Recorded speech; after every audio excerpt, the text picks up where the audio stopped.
ବରଗଡ଼ ଡିଏଫଓଙ୍କ ବଦଳି ଦାବି। ଆଜିଠୁ ଅନିର୍ଦ୍ଦିଷ୍ଟ କାଳ ପାଇଁ ଧାରଣାରେ ବନ କର୍ମଚାରୀ।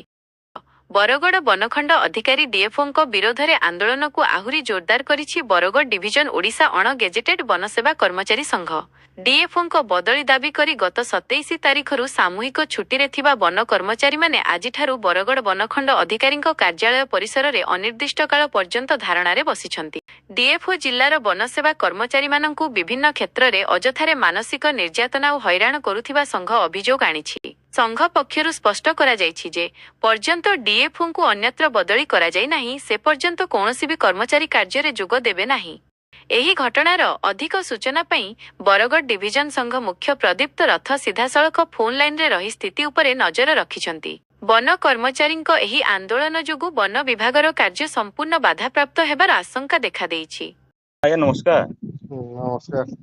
आज जे धारणा देइछन रे का थिला आज्ञा एटा एटा डेफंगर बदली लगी।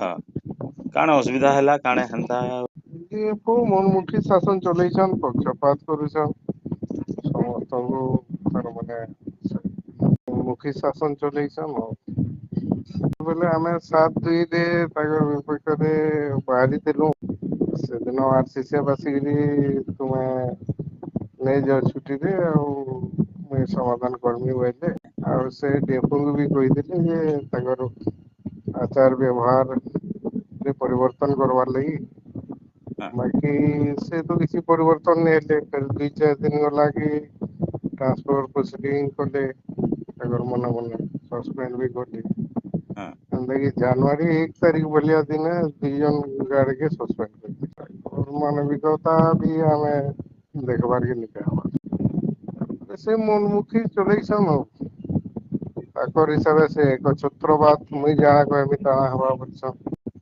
से मीटिंग फीटिंग रे भी माने लेडीज माने तेले भी तार माने नेहला भाषा कोस तो एटा के हमर पूरा टोटल बरगड डिवीजन दोजन के आज्ञा हां पूरा बरगड डिवीजन आज्ञा तो एटा केबे फेर धारणाटा बंद रखबे के हटबे बोली काणे हंता सिद्धांत नै छै हमर गुटे दाबी है डेफंगर बदली हां बदली है योगदान करी हम कार्य करूँ